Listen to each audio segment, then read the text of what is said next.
Salam sejahtera, terima kasih karena bersama dengan saya di Nazilin Unity Channel. Kalau tadi saya cerita tentang berapa kekayaan sebenar Papagomo, kerana keberanian Papagomo menentang orang sehingga dia pernah membayar berapa ratus ribu untuk membayar saman.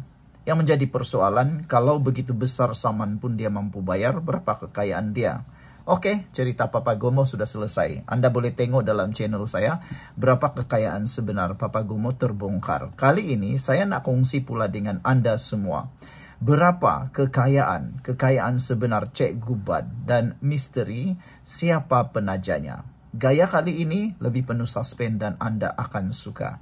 Saudara, Papagomo dan Cikgu Bud kedua-duanya banyak kali kena saman. Papagomo pun sama, Cikgu Bud pun sama. Akta hasutan pun pernah kena, dua-dua pun masih lagi gagah berani. Menjadi pertanyaan ialah, sebenarnya Cikgu Bud ini berapa banyak kekayaan dia? Kekayaan misteri Cikgu Bud akan kita jawab hari ini, terbongkar. Dan persoalan kedua, netizen juga tanya siapa penaja sebenar. Sebab mustahil seseorang itu berani melakukan sesuatu. Kata mereka, kalau tidak ada orang backup di belakang. Pada pendapat Anda, betulkah andaian itu? Baik, salam sejahtera semua. Kembali lagi di channel ini. Hari ini kita kupas satu topik yang cukup sensasi. Berapa kekayaan sebenar Cikgu Bud? Dan persoalan lebih besar, siapa penaja di sebalik kelantangan beliau itu? Semalam Cikgu Bud dilaporkan telah ditangkap polis kerana akta hasutan karena bercakap tentang institusi diraja, ada kaitan dengan institusi diraja. Jadi, ini pun jadi persoalan juga. Siapa yang backup dia sampai dia berani melakukan itu, kata netizen. Badrul Hisham Syahrin atau lebih dikenali sebagai Cikgu Bud, aktivis bekas ahli PKR, kini lantang bersama pembangkang. Dari dulu sampai sekarang, dia tidak pernah sunyi dari kontroversi. Tapi ramai tanya, macam mana dia boleh survive turun naik di mahkamah, saman demi saman, tapi berani main isu panas. Mari kita bongkar. Sebelum kita bongkar sepenuhnya, izinkan dulu saya kongsikan kepada Anda semua, ini terapi imun Transofector for Life.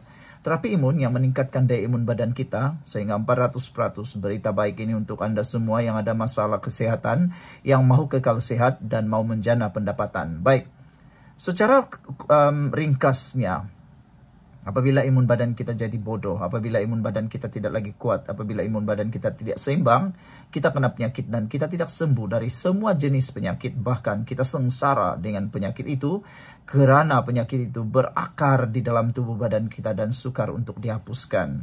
Tapi dengan terapi imun ini, ia akan mengajar, mendidik dan membijakkan imun badan kita selain menyeimbangkan imun badan kita. Apabila imun badan kita seimbang, kuat, bijaksana, ia sendiri yang akan bertindak menghapuskan semua akar penyakit yang ada dalam tubuh badan kita. Apabila imun badan kita jadi kuat, ia jadi bijaksana, semua jenis penyakit boleh disembuhkan oleh imun badan kita itu. Cepat dapatkan produk ini melalui nombor telefon saya yang tertera, WhatsApp saya di nombor itu. Anda akan dapat secara percuma khidmat nasihatnya. Saudara, kalau Anda sudah lama berdoa untuk masalah kesehatan Anda, ini mungkin jawaban yang Tuhan hantar untuk Anda semua. Produk ini lulus KKM, halal dan diperakui oleh dokter-dokter di seluruh dunia. Saudara, kekayaan Cikgu Bud, reality atau misteri? Kalau kita cari rekod dalam rasmi, tiada pengisytiharan harta, tiada laporan keuangan, berbeza dengan ahli parlimen atau menteri.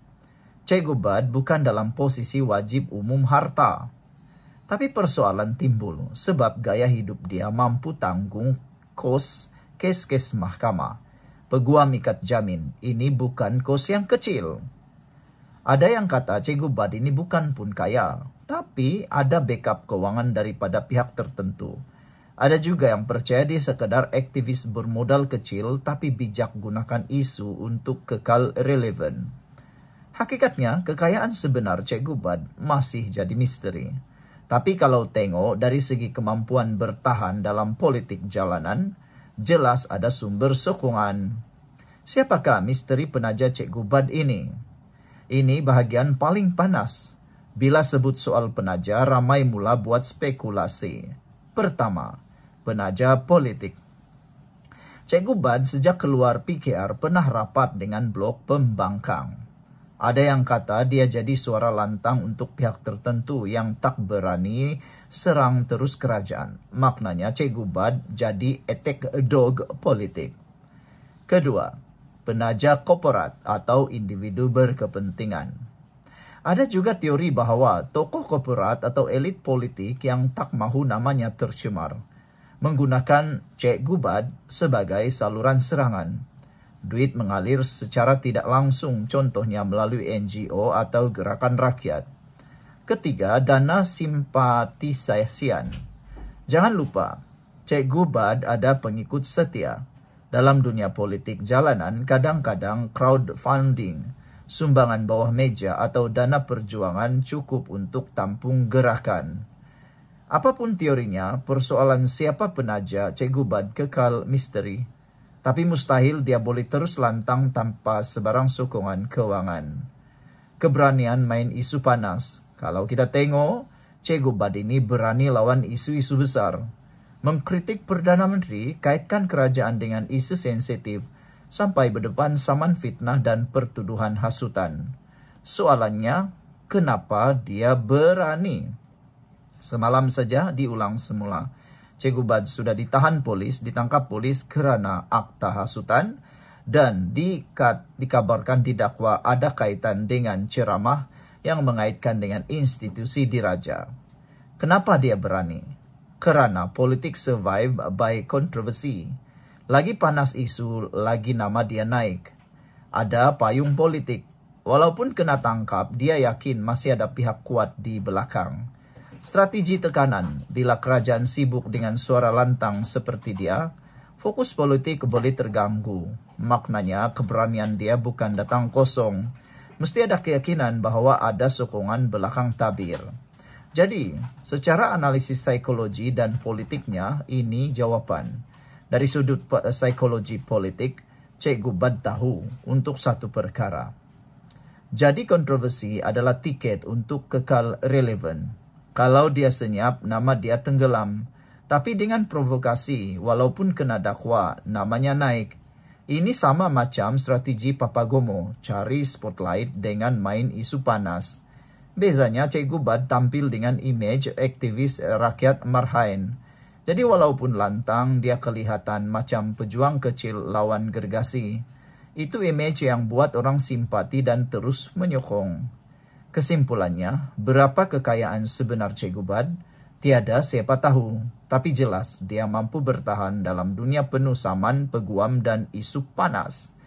Persoalan besar, siapa penaja di sebaliknya? Ada yang percaya pembangkang, ada yang sebut korporat.